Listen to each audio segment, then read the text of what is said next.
Monday, September 27th, 2021, woke up super late after a long night of picking all those orders and having to get them to the post office today. It was actually John who woke me up because he was calling me to tell me about Big E plans. Apparently he had class till 3, so we couldn't leave for the Big E until he was done with class. I originally thought we were going to go without him, but he said he wanted to go, so I felt bad, so we were going to bring him along. I went to the post office, dropped all the orders off, it was normal, and then I get home, and there's Henry waiting for me already. I was kind of late, he showed up early. I'm trying to figure out what to do with Henry while we wait the next hour and a half till Rohan shows up, and then we gotta go to CCSU to get John. I know Henry likes the game, and he actually suggested that he could play some Xbox. I forgot completely where the Xbox was because I haven't played that thing in a long time, but it ended up being in the basement, so I brought Henry down to the basement, and I kind of left him there to figure out the Xbox on his own because I was mad hungry and I wanted to eat the leftover pizza from yesterday. Eventually I went down like 15 minutes later to check up on Henry, and he was like searching for the remote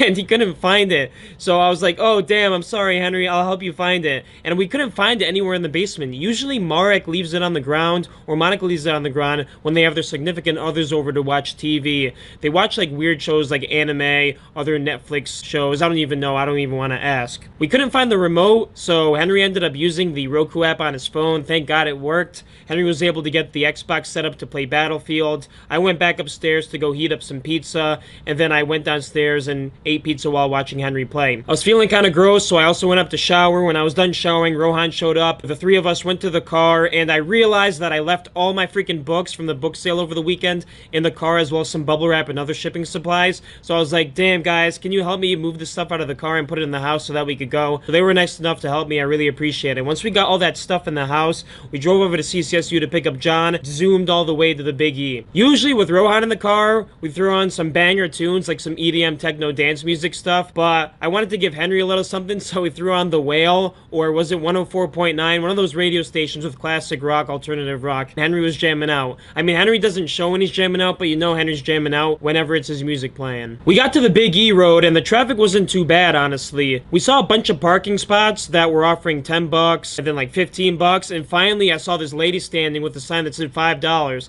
but nobody's going there, so I'm thinking, what the hell, why is nobody parking for $5? I was like, screw it, let's just go park for $5, that's the cheapest I found. So we parked there, and the guy says, oh yeah, we don't have change for $5s. Luckily, Henry has the only $5 in the car, so we gave the guy the $5, and then we walked all the way down to the Big E. Once we got to the Big E, we looked at the ticket prices, and apparently after 5 o'clock, it's $5. Anytime before 5 o'clock, it's like 16. Looking at my watch, it's 4:30, screw it, why not just wait till 5 and get the $5 tickets? Well, I guess the thing with waiting till 5 is that the line gets super long at 5 o'clock. So we were waiting in the line for a while to buy the tickets. We got in, and the first thing we saw was the military Marine pull-up booth. They got like Marines standing outside their van. They have a pull-up challenge. If you could do 20 pull-ups, you win a t-shirt. Anything less than that, you could get a water bottle or a bag. So Rohan and I do it. We both do the chin-ups instead of the pull-ups because I think my biceps are better than my back muscles. I haven't been to the gym in a minute, so I don't even know. I'm just estimating right now. Rohan did 14 pull-ups. I did 15.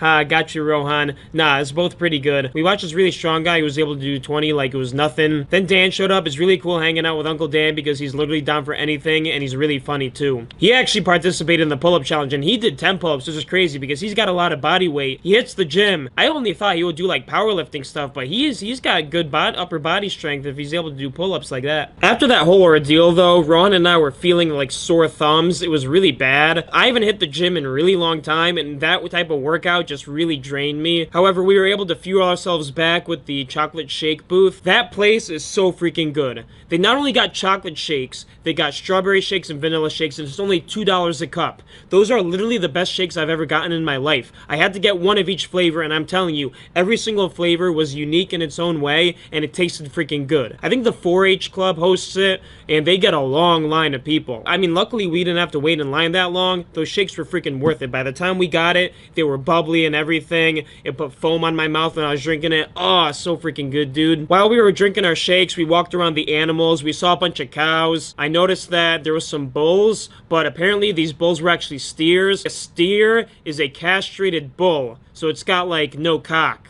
which sucks. I feel bad for that. If I was a bull and I didn't have a cock, like, What's the point of living? Am I just gonna die and be beef? Nah, I'd rather just mate with all these female cows. The freaking sexy ones with all the black spots on their body, the black-white proportion. That sounds freaking good to me if I'm a cow. Before I get into any bestiality here, though, let me just say that we were done with the animals for a while after that. We went on over to the rides and game section. We were just looking around. Then Henry and Dan bought some beers. We went to the state houses and looked at the stuff going on. All the state houses had the signs that say mask mandate, but nobody was listening to it, dude. I'm so happy nobody gave a crap about it because it's such a stupid rule. Do you think that COVID is gonna whirl around in just the house and not go outside, especially when all the windows are open and all the doors are open? Come on. It's literally all just for show. This whole mask mandate thing is just a power grab. It's just virtue signaling. Like, the government wants to feel like they're everybody's mother. They want everybody to be safe. Nah, just let people do whatever the hell they want. If they feel unsafe, they could put a mask on, they could get the vaccine. The government should have no say in how people wear masks. That's my opinion on masks. As the night of the biggie goes on, we go into that convention center thing where there's all these businesses and products advertising their stuff. I was really looking for a massage by a masseuse, not like one of those massage chairs or those massage guns. I was looking for a person with freaking strong hands that could give me a nice massage, because for some reason I was feeling super tight that day. It must have been because of the pull-ups. Unfortunately, I didn't find any of those. It's whatever. It was cool to see the other products. Uncle Dan actually bought this thing called a snow scraper. It looks like a megaphone. You use it on your car in the winter to like swirl around when there's snow on your window. Apparently it doesn't scratch your car, doesn't scratch the windshield. It's really good, and it's got a patent and everything. There's some knockoff brands that will scratch your car. That's what the lady was saying to sell it to us.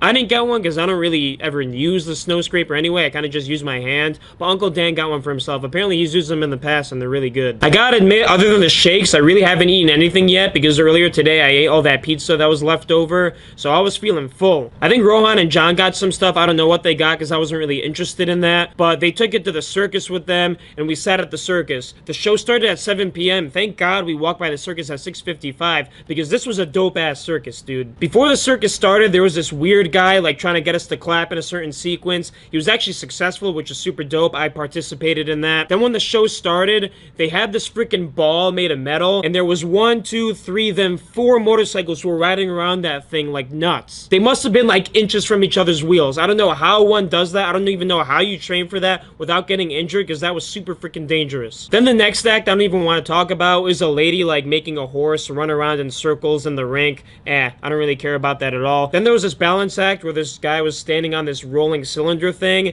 and he made towers with the cylinder at the base. It was nuts. I'm sure if he fell off he would have cracked his head open like an egg. After that there were these 2 dudes who must have been in Cirque du Soleil a long time ago. They're called the Alexis Brothers. You could look them up if you want to. But they were doing these feats of strength where there was one guy on the bottom and he only used like one arm to put the other guy in the air, and the other guy was balancing using his arm. Freaking strong dudes, and they were like 50 years old and they were jacked. Like, good for them. It was kind of weird what they were wearing. They were wearing these tights that had obvious like inflatable balloons around their cock. Didn't look natural at all, just saying. Not that I was really looking there, I just gotta point that out because there's different stuff in show business that people try to do to make them get more attention from the ladies. The final act I'm gonna talk about is the one, it looked like a Ferris wheel type thing, or those slingshot rides, and the dude didn't have a harness or anything. He was kind of just running along that circle because it was like swinging over and around 360, so he had to stay on the circular part of that ride,